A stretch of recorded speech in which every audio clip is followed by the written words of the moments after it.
Assalamualaikum, berjumpa kembali dengan saya Julivia Saptadini. Kali ini saya akan membahas materi sosiologi untuk kelas 12, yaitu bab yang ketiga. Untuk bab yang ketiga ini, kita akan membahas tentang materi ketimpangan sosial. Seperti yang kita ketahui, dalam kehidupan kita sehari-hari, perkembangan zaman itu akan selalu maju. Nah, hal tersebut tentunya akan membuat kita harus mengikuti perkembangan yang ada. Nah, ketika kita tidak mampu untuk melakukan atau mengikuti perkembangan zaman tersebut, otomatis kita akan tertinggal. Nah, kondisi ketertinggalan tersebut akan mengakibatkan yang namanya ketimpangan sosial. Nah, untuk itu, semuanya saya harapkan setelah mempelajari video pembelajaran yang saya buat ini, semuanya dapat menganalisis mulai dari mengapa ketimpangan sosial itu bisa terjadi, lalu apa saja bentuk ketimpangan sosial yang terjadi terutama di Indonesia, lalu dampaknya apa saja. Kemudian yang terakhir, kita harus bisa menganalisis upaya apa yang harus dilakukan agar kita bisa mengatasi ketimpangan sosial yang terjadi di masyarakat. Oke, sekarang kita saksikan video pembelajaran yang saya buat ini. Marilah kita simak pembahasan pada bab yang ketiga mengenai ketimpangan sosial. Selamat menyaksikan. Sebelum kita masuk ke materi bab yang ketiga, yaitu mengenai ketimpangan sosial, terlebih dahulu kita telah membahas pada bab yang pertama, itu membahas materi mengenai perubahan sosial. Dan untuk bab yang kedua, kita juga telah membahas mengenai materi globalisasi. Nah, kali ini kita akan membahas mengenai ketimpangan sosial dan pertautannya dengan perubahan sosial di tengah globalisasi. Untuk perubahan sosial di tengah globalisasi itu sendiri menyebabkan dua hal. Yang pertama, ketimpangan di berbagai aspek kehidupan. Dan yang kedua, itu menyebabkan stratifikasi sosial dalam sistem dunia. Untuk yang pertama, ketimpangan di berbagai aspek kehidupan itu meliputi 1. Ketimpangan pendapatan, 2. Ketimpangan gender, 3. Ketimpangan kesehatan, dan 4. Ketimpangan pendidikan.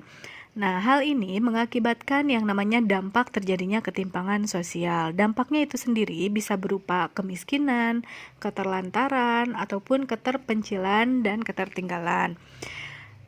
Dampak yang terjadi itu tentunya diperlukan upaya untuk mengatasi kesenjangan sosial. Begitupun dengan stratifikasi dalam sistem dunia. Hal ini disebabkan oleh peninggalan kolonialisme, perusahaan multinasional, dan juga modernisasi, sehingga diperlukan upaya untuk mengatasi kesenjangan sosial.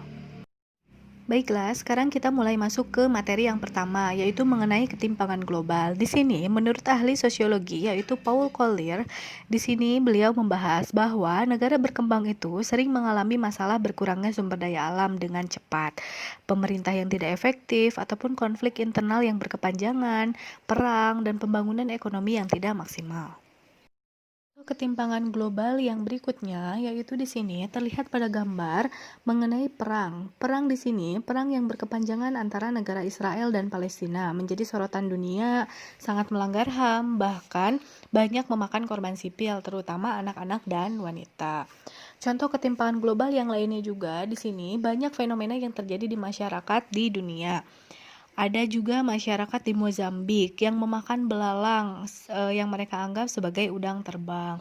Lalu ada juga bahkan tindakan ekstrim. Mohon maaf di sini, ada juga masyarakat saking kelaparannya, saking kemiskinannya, sehingga mereka memakan kotoran sendiri untuk menambah mineral dalam tubuh mereka.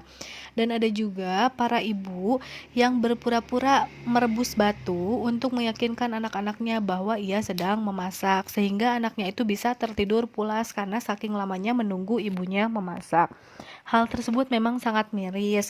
Terlihat jelas ketimpangan global yang terjadi di dunia. Selanjutnya, di sini ada stratifikasi dalam sistem dunia. Ada 3 hal di sini. Yang pertama itu peninggalan kolonialisme, kedua perusahaan multinasional, dan ketiga modernisasi. Yang pertama, di sini peninggalan kolonialisme. Untuk kolonialisme sendiri, di sini terjadi ketika kekuatan asing mempertahankan dominasi politik, sosial, ekonomi, dan budaya terhadap penduduk lokal dalam waktu yang panjang. Kedua, di sini hubungan antara negara kolonial dengan negara koloni seperti dominasi kelas kapitalis dan proletariat. Selanjutnya, ada neokolonialisme. Di sini untuk neokolonialisme, yang pertama negara bekas koloni yang tidak mampu mengembangkan industri dan teknologi sendiri. Kedua, negara yang sangat tergantung pada negara-negara industri yang juga termasuk negara-negara yang pernah menjajah mereka. Ya, di sini ada analisis sistem dunia menurut Immanuel Wallerstein. Yang pertama, ada negara pusat atau industri, di antaranya ada Amerika Serikat, Jepang, dan Jerman.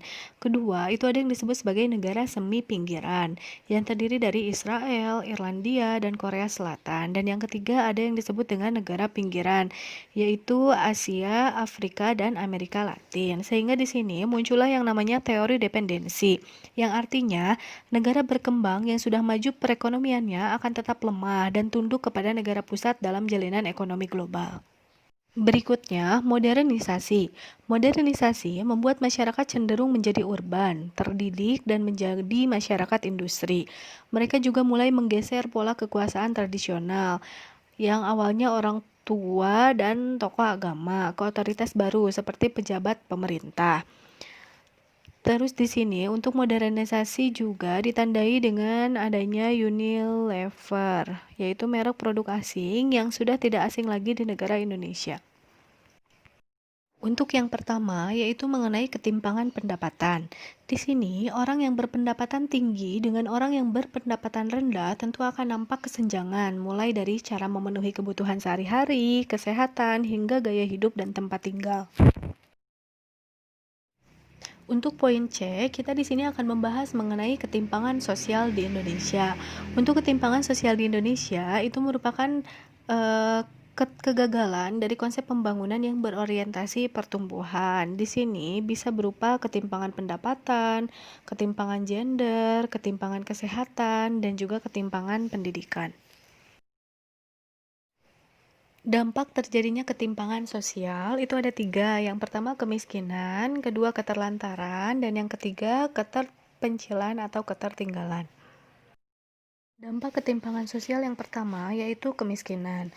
Kemiskinan menjadi fenomena sosial yang menuntut perhatian serius dari pemerintah maupun masyarakat. Orang yang termasuk kategori miskin adalah mereka yang tidak mampu memenuhi kebutuhan dasar manusia seperti pangan, sandang, perumahan, pendidikan, kesehatan, dan interaksi sosial. Masalah kemiskinan merupakan penyebab utama terjadinya permasalahan kesejahteraan sosial lainnya, seperti ketunaan sosial, kecacatan, keterlantaran, ketertinggalan, keterpencilan, dan keresahan sosial. Masalah kemiskinan termasuk masalah yang harus segera ditanggulangi, karena di sini masalah kemiskinan dapat menjadi kemiskinan budaya. Kemiskinan budaya itu ditandai dengan tidak adanya kemauan atau pasrah ataupun patah semangat, dan dalam keadaan situasi kritis cenderung melakukan tindakan asosial, berperilaku destruktif, atau melakukan tindakan kriminal. Dampak ketimpangan sosial yang kedua yaitu keterlantaran. Keterlantaran sendiri merupakan pengabaian atau penelantaran anak-anak dan orang lanjut usia karena berbagai sebab. Padahal setiap anak merupakan generasi penerus bangsa. Justru mereka harusnya ditingkatkan kualitasnya agar mampu bersaing dalam era globalisasi. Kasus penelantaran anak banyak disebabkan karena ketidakmampuan orang tua memenuhi kewajibannya. Masalah keterlantaran juga menimpa orang lanjut usia. Mereka ditelantarkan karena dianggap sudah tidak produktif dan membebani anak-anaknya. Oleh sebab itu, pemerintah harus meningkatkan pelayanan sosial bagi para lanjut usia agar mereka dapat hidup bahagia. Dampak ketimpangan sosial yang ketiga yaitu keterpencilan atau ketertinggalan. Masalah isolasi alam yaitu keterpencilan dan keterasingan yang berakibat pada ketertinggalan. Hal ini dialami oleh banyak komunitas adat terpencil di pulau-pulau Indonesia. Isolasi geografis membuat banyak kelompok belum terjangkau oleh proses pelayanan pembangunan. Mereka belum atau kurang mendapatkan akses pelayanan sosial dasar. Kondisi ini menghambat proses pemerataan pembangunan demi keadilan sosial bagi seluruh rakyat Indonesia. Masalah keterpencilan dan ketertinggalan menjadi masalah yang terkait HAM, lingkungan, integrasi sosial, dan berbagai kerentanan sosial. Selanjutnya, kita membahas mengenai upaya untuk mengatasi kesenjangan sosial. Upaya itu sendiri tergantung kepada permasalahan ketimpangan sosial yang terjadi. Secara garis besar, pengurangan ketimpangan sosial itu bertujuan yang pertama, mengembangkan wilayah-wilayah strategis dalam mengoptimalkan sumber daya. Kedua, meningkatkan pembangunan di wilayah tertinggal. Ketiga, mengembangkan wilayah perbatasan menggunakan pendekatan yang bersifat keamanan. Yang keempat, membangun kepercayaan sosial antar kelompok. Dan yang terakhir, menyeimbangkan pertumbuhan kota-kota metropolitan, besar, menengah, dan kecil, yang efisien dan efektif. Demikian penjelasan saya mengenai materi sosiologi kelas 12, yaitu bab yang ketiga mengenai ketimpangan sosial. Semoga segala yang telah saya terangkan di video pembelajaran ini benar-benar bisa kalian semua pahami dan bisa bermanfaat untuk kehidupan kita sehari-hari. Sampai jumpa, terima kasih. Wassalamualaikum warahmatullahi wabarakatuh.